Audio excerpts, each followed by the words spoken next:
The sands of the desert shifted under the pale moonlight, as if the earth itself trembled in anticipation of what was about to unfold. In that endless stretch of silence, a single figure crouched near a stone slab, his hands trembling not from weakness, but from the weight of history pressing upon him. Daniel Mercer, the youngest archaeologist on the expedition, had ignored every warning his mentors had given. He had felt it the moment he brushed away the last grains of sand that this tomb was not like the others. The hieroglyphs carved across the entrance seemed to scream instead of sing, etched with a violence that made his skin prickle. And yet, the temptation was irresistible. He whispered to himself, half in fear, half in defiance, "If I don't open it, someone else will. And they won't understand." With a final grunt, he wedged the iron bar beneath the ancient seam. The door groaned, centuries of dust collapsing in a thunderous sigh, as stale air poured out like the exhalation of the dead. Behind him, the desert wind howled louder, as though warning him to turn back. But Daniel pressed forward. The tomb sealed for millennia had awakened. Back at the camp, Professor Hargrove, silver-haired and sharp-tongued, laughed when the young man returned, dirt streaking his face and triumph blazing in his eyes. "You?" the professor scoffed. "You found something? Spare me your fantasies. You're an eager boy, Mercer, but a boy nonetheless. Real discoveries are made by men who've studied their whole lives, not by reckless dreamers chasing ghosts." Daniel's jaw tightened. He had grown used to the professor's disdain, the way Hargrove belittled every contribution he made. Yet tonight, Daniel felt something shift within him. For the first time, he didn't feel small under the weight of Hargrove's arrogance. He knew what he had touched was no ordinary chamber. It was something that had been locked away for a reason. When Hargrove dismissed him with a wave of his hand, Daniel slipped away, torch in hand, back to the tomb. The silence inside pressed against his ears, heavy and suffocating. Strange symbols danced along the walls, not like any hieroglyph he had studied. His heart pounded with a mixture of awe and dread. Each step echoed as though someone unseen followed him deeper inside. And then he saw it. A sarcophagus of black basalt, polished to a mirror-like sheen, stood in the center of the chamber. Unlike any he had encountered, it was not adorned with the familiar golden reliefs of gods and pharaohs. Instead, jagged marks scarred its surface, as if countless hands had tried and failed to destroy it. Daniel reached out, his fingertips brushing the stone. It was cold, too cold. For a fleeting second, a vision struck him. A woman in regal garments, her eyes burning with fury, her hands dripping with blood not her own. He gasped and stumbled back, the image vanishing as quickly as it had come. The air shifted. Somewhere in the shadows he thought he heard a whisper, low and sharp, like sand sliding through bone. "Leave." But Daniel did not leave. He could not. Something inside him, deeper than ambition, deeper than fear, told him that this was his destiny. He had spent his childhood buried in dusty library archives, overlooked and mocked for his obsession with the past. Tonight, in the silence of the tomb, he finally felt seen. As he steadied his breathing, he pulled out his notebook and began sketching the inscriptions, determined to prove the worth of his discovery even if Hargrove refused to acknowledge it. What Daniel didn't realize was that in opening this tomb, he hadn't just disturbed history, he had disturbed something alive. The torch flickered. The shadows stretched unnaturally across the walls, and though no one else stood there, Daniel could feel eyes watching him, eyes that had been sealed away for thousands of years. If you're enjoying this story of justice and hidden strength, don't forget to subscribe to the channel to find out how a simple act of prejudice turned into the most valuable lesson of Professor Hargrove's life. Daniel swallowed hard, lowering his torch to the ground as the chamber seemed to close in around him. He had no idea that by the time the night ended, neither he nor Hargrove would ever be the same again. Professor Hargrove leaned back in his leather chair inside the expedition tent, swirling a glass of brandy, as though the desert were merely his private study in London. Around him, Graduate students scribbled notes and catalogued artifacts, their nervous glances betraying the unspoken truth. Everyone feared his scorn more than the shifting sands outside. When Daniel Mercer entered, dusty and wide-eyed, Hargrove raised an eyebrow with calculated disdain. "You again?" His voice carried the smug patience of a man forced to humor a child. "I told you before, find something worth presenting before wasting my time." Daniel held his ground, though his hands clenched at his sides. "I've found a sealed tomb, Professor. The inscriptions are unlike any I've ever seen. This isn't just another burial chamber, it's different." Hargrove chuckled, the sound as sharp as glass breaking. "Different? Everything is different to eager young men who've read too many adventure tales. Do you know how many tombs I've uncovered, Mercer? How many so-called secrets I've exposed, only to find a rotten skeleton and a few scraps of gold? Spare me your theatrics." Inside, Daniel's thoughts boiled. He doesn't see it. He doesn't want to.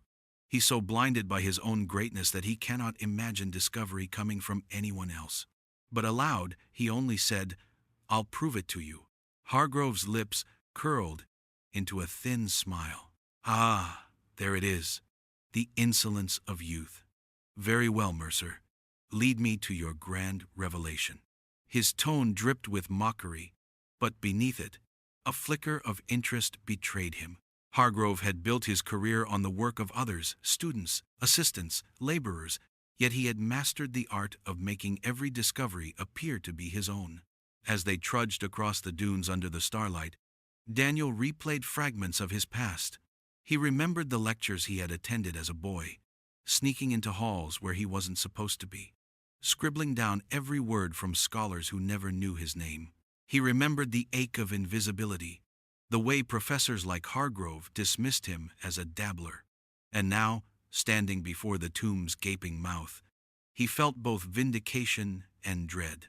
Hargrove stepped inside with theatrical slowness, as though granting the chamber an audience with his presence. The torchlight flickered over the basalt sarcophagus, casting its jagged scars into monstrous shapes. For a brief moment, Hargrove's polished facade cracked. His eyes widened, and he inhaled sharply. But then the arrogance returned. "Curious," he said softly, circling the sarcophagus like a predator. "Very curious. Of course, Mercer, you failed to understand what you've stumbled into. This is the work of a forgotten dynasty, something erased from the annals of history, and yet it appears I shall be the one to reveal it." Daniel's chest tightened. "You mean we?" Hargrove turned, his gaze like a blade. "Do not delude yourself.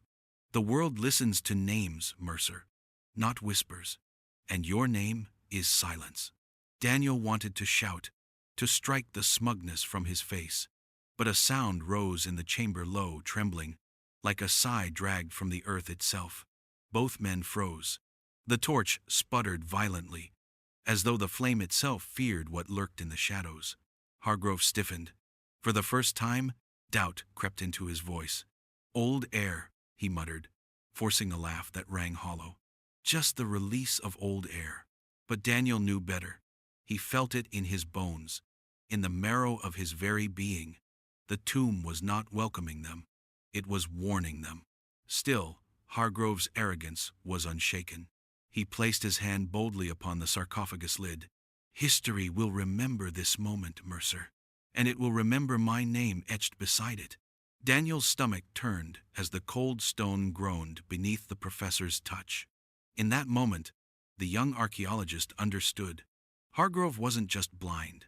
His arrogance made him dangerous. Dangerous enough to doom them both. The torchlight wavered, painting grotesque shapes across the chamber walls. Daniel's throat tightened as he noticed the carvings that had escaped his eyes before. Unlike the careful hieroglyphs he had studied his whole life, these marks looked frantic, as if they had been carved by hands trembling in terror. Faces twisted in agony stretched across the stone, their mouths gaping in eternal screams. Between them, serpentine symbols coiled, looping endlessly, as though alive. Daniel's chest rose and fell sharply. These weren't meant to tell a story, he thought. They were meant to warn. Professor Hargrove, however, ran his fingers along the jagged grooves, with the smug detachment of a man handling an exhibit. "Primitive scrawlings," he said dismissively, though his eyes lingered a little too long on the twisted faces. "Fear has always been the tool of the weak. The ancients loved their curses and their ghost tales. All nonsense." But Daniel heard it again, a whisper, faint and chilling, sliding through the air like a blade across silk. This time it was clearer. "Leave or suffer." He froze. His gaze darted to the professor, but Hargrove's ears were deafened by his own arrogance. "Am I losing my mind?" Daniel wondered, pressing his palm against the cold wall. The stone pulsed beneath his touch, faintly, like the beat of a heart buried deep below. He jerked his hand back, his breath catching in his throat. They moved deeper into the tomb, their footsteps crunching over centuries of dust. The narrow corridor led them into a smaller chamber, where piles of broken pottery and rotting wood lay scattered. Daniel crouched, brushing away the debris, and uncovered a fragment of painted limestone. It bore the face of a queen, sharp cheekbones, piercing eyes, but where her name should have been carved, the stone had been deliberately chiseled away. "Damnatio memoriae," Daniel whispered, awe tightening his voice. Hargrove glanced over, frowning. "Speak plainly, boy." "They tried to erase her from history," Daniel explained, his pulse quickening. "This wasn't just neglect. Someone wanted her forgotten." The professor's lips curled into a cruel smile. "Which means, Mercer, that she was powerful enough to terrify even the pharaohs. Exactly the kind of discovery that will make me immortal." Daniel swallowed hard. That smile, the same one Hargrove wore whenever he stole credit from his students, felt wrong here. It didn't belong in this place. He turned the fragment over in his hands, studying the queen's eyes. They seemed to follow him, cold and accusing. Then, the air shifted. The torches hissed violently, their flames stretching sideways though no wind blew. Daniel stiffened. From the dark passage behind them, he heard it again. A whisper, rising, multiplying. Not one voice, many. A chorus of whispers clawing at the edges of his sanity. "Do you hear that?" Daniel's voice cracked. Hargrove scoffed, though unease flickered across his face. "The desert plays tricks on tired minds." But Daniel could hear the words now, clear as breath on his neck. "She was betrayed. She waits. She remembers." He staggered back, pressing his hands to his ears, but the whispers burrowed deeper, threading themselves into his skull. Panic surged through him. For the first time, he wondered if opening this tomb had been a mistake. And then, from the shadows near the sarcophagus, something moved. Not the shifting of sand, not the flutter of fabric, but the unmistakable sound of footsteps. Daniel's blood turned to ice. Hargrove, too, froze. His bravado faltered, his eyes darting toward the darkness. For a moment, silence swallowed the chamber. The torch sputtered, nearly extinguishing. And then, in the oppressive hush, came a low, guttural sound that didn't belong to wind or stone. A whisper, breathed by something unseen. "You should not have come." The chamber trembled with a silence so heavy it felt like stone pressing against their lungs. Daniel's torchlight quivered, and in its glow, the sarcophagus loomed darker than ever, as though swallowing the light itself. His heart pounded, each beat an echo in the oppressive stillness. The voice still lingered in his mind. "You should not have come." Hargrove, masking his unease with that familiar arrogance, scoffed. Hollow tricks. Echoes. Nothing more. Yet his voice cracked on the last word, betraying the tremor in his chest. He turned away from Daniel, running his fingers over the sarcophagus lid with an almost desperate hunger. "Inside this, Mercer, lies my legacy, perhaps the greatest discovery of the century." Daniel barely heard him. His eyes had caught something on the far wall, an inscription half buried beneath a layer of soot and decay. He approached slowly, raising his torch higher. The hieroglyphs were clearer here, less jagged, more deliberate, but with a chilling tone. He traced the lines with his fingers, translating under his breath. "Here lies Neferet, Queen of the Two Lands. Her reign stricken from record, her name condemned to silence, her vengeance eternal. He stopped, his chest tightening. Queen Neferet? He had never seen her name in any archive, any text, any fragment of Egyptian history. It was as though she had been erased completely. A single line at the bottom made his blood run cold. Let no man disturb her rest, lest his soul be bound to her wrath. Daniel turned sharply toward Hargrove. Professor, stop! This isn't a tomb, it's a warning. She was erased from history for a reason. If we open that sarcophagus— But Hargrove cut him off with a sneer. You let superstition cloud your mind. History is written by the bold, not by trembling children. And you, Mercer, tremble far too easily. Daniel's jaw clenched. He wanted to argue, to scream that he was right, but the professor's hand was already pressing against the lid. The stone groaned as if resisting him. Professor, listen to me. Daniel tried again, his voice shaking. These carvings, they don't just warn, they condemn. Whoever she wasn't meant to be remembered. Hargrove's eyes gleamed, half mad with ambition. All the better. If she was forgotten, then I will be the man who restores her. The journals, the acclaim, the immortality, all mine. Do you understand, Mercer? Mine. Daniel's stomach twisted. He thought back to his childhood, sitting in that crumbling library while other boys played outside, his nose buried in books about ancient empires. He remembered how invisible he had felt, mocked for caring more about the dead than the living.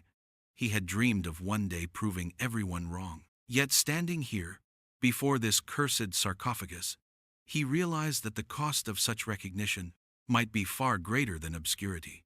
The air grew heavier, pressing against his skin. The torch sputtered again, shrinking to a faint, shivering flame. And then Daniel saw it etched into the floor surrounding the sarcophagus, lines of hieroglyphs forming a circle, not protective, but binding. The queen had not been entombed with honor, she had been imprisoned. Daniel's chest tightened with dread. Professor, he whispered urgently, she's not resting. She's trapped. But Hargrove only laughed, the sound manic in the suffocating chamber. Trapped or not, Mercer, she belongs to me now. At that instant, the torch blew out completely. Darkness swallowed them whole. From the void came a sound neither of them could mistake, an echoing breath, drawn not from air but from the hollow space between life and death. And then a voice, no longer a whisper but a hiss, that filled the chamber. Who dares to break the seal? The voice slithered through the chamber like smoke, thick and suffocating. Daniel's skin prickled with cold sweat as the question reverberated inside his skull. He could not tell if it came from the air around him or from somewhere deep within his chest. Who dares to break the seal? Hargrove stiffened, but forced a laugh. Hollow and brittle, empty echoes, he muttered, fumbling for his torch. His hand shook as he struck the flint. A spark flared, and dim light clawed against the suffocating dark. The sarcophagus loomed once more, its surface glistening with a sheen of moisture that hadn't been there before, as if it were breathing. Daniel's voice trembled. Professor, we shouldn't be here. You felt it. You heard it. Enough, Hargrove snapped. His fear curdled into anger. I will not have my work undone by childish superstition. You'll hold your tongue, Mercer. You'll hold it and watch history unfold. Inside, Daniel's thoughts burned. He doesn't care. He doesn't see the danger. All he sees is glory. And he'll burn us both alive to taste it. As Hargrove barked orders at two assistants waiting at the entrance, Daniel's stomach turned. He hadn't even realized they had followed, but there they were, pale-faced, clutching lanterns, their wide eyes darting between the professor and the trembling walls. Hargrove commanded them to bring tools, to wedge open the sarcophagus. Do you want to be remembered as cowards? He hissed when they hesitated. Or as men who stood beside Professor Hargrove when history was reborn? One assistant muttered under his breath, or cursed alongside him. But still, under the weight of authority, they obeyed. The crowbars screeched against stone, sparks dancing in the dark. Daniel's gut twisted with every groan of the basalt lid. He wanted to scream, to run, to tear them away, but his feet were rooted in dread. And then, it happened. The lid shifted, just enough for stale air to hiss out like a dying gasp. The assistant stumbled back, gagging at the stench of rot that no centuries should have preserved. Hargrove inhaled deeply, his eyes gleaming. Yes, yes, she will be mine. Daniel's fury broke through his fear. Yours? You would claim her for yourself, when it was me who— Silence! Hargrove snarled, his face twisted with venom. You found a crack in the sand. I am the one who will give her to the world. Remember your place, boy. But his words were drowned by a sound rising from the sarcophagus, not air, not wind, but a low, resonant moan, vibrating through the chamber floor. The assistants dropped their tools, backing away with terror-stricken eyes. Daniel's heart pounded. We need to leave. Now. Hargrove's sneer deepened. You will stay. All of you. Witness this moment. Witness my triumph.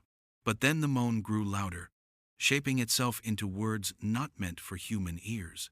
The torches flared violently, and in the shadows cast on the wall, the shape of a woman's figure appeared tall, regal, her eyes blazing like fire. The assistants bolted in panic, scrambling through the tunnel. Hargrove lunged after them, not to flee but to stop them. Cowards, you'll cost me everything. His voice cracked with desperation. Daniel, frozen in place, watched the Shadow Queen raise her hand. The air turned icy, pressing on his lungs. A whisper curled around him. He betrayed me. He betrays you now. Daniel's knees weakened. He understood then the betrayal carved into the walls, the Queen's erasure, the curse etched in stone. And he realized with sick certainty that Hargrove's arrogance was not only his own downfall, it was dragging them all into ruin. The chamber quaked as though the earth itself sought to shake loose the horrors sealed within. Dust rained from the ceiling, and the sarcophagus groaned, a sound so deep it vibrated in Daniel's bones. The shadow on the wall thickened, no longer a mere silhouette, but something solidifying, drawing breath. Daniel staggered backward, his mind screaming, "This is wrong, we were never meant to see this." But Hargrove stood rigid, his face pale yet defiant, his pride a shield against the terror clawing at the edges of his reason. She was a queen, he shouted into the darkness, and I will resurrect her name. The world will remember her through me. The shadow, woman's head tilted, and though her eyes were hollow fire, Daniel felt the weight of her gaze. A voice tore through the chamber, layered, ancient, filled with venom. You betray, as he betrayed. Hargrove's jaw clenched. No, I. But his protest was silenced by a sudden gust of air that hurled him against the wall. His torch snapped, plunging him into a writhing pool of shadows. He screamed not from pain, but from the vision forced upon him, invisible to all but his own mind. Daniel's heart hammered. He wanted to run, to abandon Hargrove to his fate, but something inside him whispered that leaving would not save him. This queen's wrath was not bound by walls or distance. It followed betrayal like a predator follows blood. The chamber grew colder. Daniel's breath misted in front of him as he clutched his chest. The whispers multiplied, surrounding him. A chorus of voices crying, "Remember, remember her." Daniel fell to his knees, clutching his ears. In his mind's eye, visions unfurled. A throne draped in blood-soaked linens, a queen's face carved with fury, soldiers kneeling one by one before her, and then the betrayal. A trusted figure plunging a dagger, not into her flesh, but into her name, stripping it from history, condemning her to silence. Daniel gasped, his chest aching. She wasn't just forgotten. She was erased by those she trusted most. Hargrove staggered upright, his face ashen, eyes wide with terror he refused to admit. "Hallucinations," he muttered, shaking his head violently. "Just the air, the fumes, tricks of the mind." But Daniel saw the truth. The queen's spirit was not bound to illusions. She was awake now. The torches flared one last time before extinguishing altogether.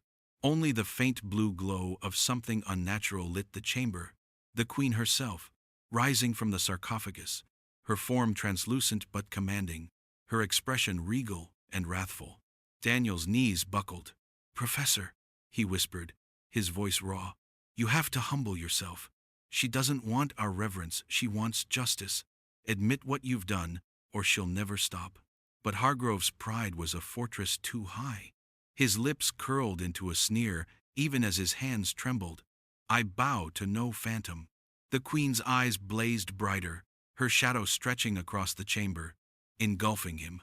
Hargrove screamed as if his soul were being torn open, his voice echoing through the tomb. The walls quivered, and Daniel knew this was no longer about discovery, it was judgment. Daniel crawled backward, his mind racing. If arrogance was her curse, maybe humility is the key. Maybe it's the only thing that can save me. He lowered his head to the stone floor, whispering through trembling lips, "I honor you, Queen Neferet. I will not claim what is not mine. Forgive me." The whispers fell silent. The queen's fire-filled eyes flickered toward him. For a moment the weight crushing his chest lifted. She was listening. But Hargrove still writhed, still fought, still denied. His pride was killing him. And Daniel realized with sick certainty, the tomb was no longer sealing a queen's wrath. It was delivering it. The tomb pulsed with an otherworldly glow, the basalt walls shimmering as though alive. Daniel's forehead pressed to the cold stone, his breath ragged but steadying. The silence after his whispered plea rang louder than any scream. For a heartbeat, he thought the queen's wrath had subsided, that she had accepted his humility as a token of respect. Then Hargrove shrieked. Daniel lifted his head. The professor's body writhed in the spectral light, his limbs flailing like a puppet, yanked by invisible strings. His eyes were wide, unblinking, pupils swallowed by a ghastly white. From his lips poured words not his own, guttural and ancient, syllables Daniel could not understand but felt in his bones. The queen's figure towered over him, her form both ethereal and terrible. Her voice split the air, echoing from stone and soul alike. "He mocked my silence. He claimed what was mine. Now he is mine." Hargrove collapsed to his knees, gasping, his arrogance stripped away in a flood of terror. His mind was laid bare, his thoughts bleeding through in ragged fragments. They must remember my name. They must not forget me. Not like her. Not like her. Daniel's chest tightened. For the first time, he understood Hargrove's hunger. The professor was terrified of obscurity, of dying forgotten. His cruelty, his mockery, it had all been armor against the gnawing dread that history would erase him. He was not only arrogant, he was desperate. But the queen did not care for his fears. She raised her spectral hand, and the chamber roared with a chilling wind. The inscriptions on the walls glowed, the jagged carvings forming a cage of light around Hargrove. His screams echoed as shadows wrapped around him like chains. Daniel's instincts screamed to flee, but something stronger rooted him in place. He could not abandon his mentor, not like this. Even if Hargrove had scorned him, even if he had stolen his work, Daniel could not watch another soul be consumed by vengeance. He staggered forward, his voice hoarse but resolute. "Queen Neferet." The name burned on his tongue, as though daring to speak, it was blasphemy. "He has wronged you, yes, but do not let his arrogance bind you forever. Release him, judge him, but do not damn him." The queen's fiery gaze shifted toward Daniel. For a moment, the chamber fell still. She stepped closer, her translucent form radiating a cold so sharp it made his bones ache. Her voice curled around him like a blade. "Why plead for him when he scorned you? When he sought to steal your name as mine was stolen?" Daniel's throat tightened, but he forced the words out. "Because justice is not vengeance. If I stand silent while another is erased, then I am no better than those who erased you." The queen's eyes narrowed, her presence pressing against him like the weight of centuries. Hargrove sobbed, his pride shattered, his body trembling like a child. Daniel caught his professor's gaze, wild, pleading, terrified. In that instant, the arrogance was gone. What remained was a broken man, facing the same oblivion he had mocked others for fearing. Daniel bowed his head again. "Spare him. Spare us both. Let your story be remembered not through wrath, but through truth." The silence stretched, oppressive, endless. Then, slowly, the spectral winds subsided. The glowing chains faded from around Hargrove, leaving him collapsed on the floor, gasping like a drowning man pulled from the depths. The queen's form lingered a moment longer. Her eyes softened not with forgiveness, but with acknowledgement. "Remember me," she whispered, her voice fading into the still air. "Do not let them erase me again." And then she was gone. The glow faded, the tomb fell silent, and only the echo of her command remained. Daniel's hands trembled as he reached for Hargrove, who lay broken, his arrogance extinguished. The young archaeologist understood then that this night had carved a lesson into both their souls, one born of humility, the other of shattered pride. But the queen's final words burned deeper than anything else. He had taken her command into his heart, and he knew the weight of remembrance now belonged to him. Weeks later, the desert winds had buried the camp in sand, erasing the scars of that night as though the earth itself wished to forget. But Daniel could not forget. Neither could Hargrove. In Cairo, the young archaeologist sat alone in the museum archives, his fingers tracing carefully over the sketches he had made in the tomb. Every line of the inscriptions, every jagged carving, every glimpse of Queen Neferet's erased name, he preserved them with reverence. He heard her whisper still, echoing in his mind, "Remember me. Do not let them erase me again." He wrote tirelessly, not for glory, not for acclaim, but to restore the truth that had been buried beneath arrogance and betrayal. His notes were filled not with his name, but hers. Neferet would not vanish again. Across the city, Professor Hargrove had become a shell of himself. Once a man of booming lectures and cutting ridicule, he now walked with slumped shoulders, his eyes haunted and hollow. He no longer mocked his students, no longer craved their admiration. Instead, he avoided their gaze, as though ashamed to be seen. The man who once demanded history, remember him, now feared to be remembered at all. Daniel saw him only once after their return. Hargrove sat alone in a garden outside the university, his hands trembling as he tried to hold a teacup steady. When their eyes met, the professor flinched, then whispered hoarsely, "I saw her every night. She waits in my dreams." His voice broke, tears glinting in his eyes. "You were right, Mercer. And I was wrong." Daniel did not answer with triumph. He only nodded, silently acknowledging the professor's torment. There was no need to twist the blade further. Hargrove had been judged already not by Daniel, but by the very history he had tried to command. Months later, when Daniel presented his research on Queen Neferet, the academic halls were stunned. Scholars whispered at the revelation of a monarch erased so completely, her existence hidden for millennia. Many questioned, many doubted, but Daniel did not waver. He had seen her. He had heard her. He carried the burden of her truth. And when he spoke her name aloud in that hall, he felt the air shift, as though a presence lingered, listening, satisfied. The young archaeologist walked out into the sunlight, his heart steady. He knew fame might follow, or perhaps more ridicule. It no longer mattered. What mattered was that Neferet's story lived again, not as a prize for the arrogant, but as a testament to resilience and justice. The lesson burned into his soul was clear. True strength is not in conquering the past, but in honoring it. History does not belong to those who demand remembrance through arrogance, but to those who listen, who protect, who remember with humility. And so the tomb was sealed again, not by stone, but by the vow in Daniel's heart. If this story touched you, subscribe to the channel to discover more stories about how extraordinary people turn humiliation into triumph.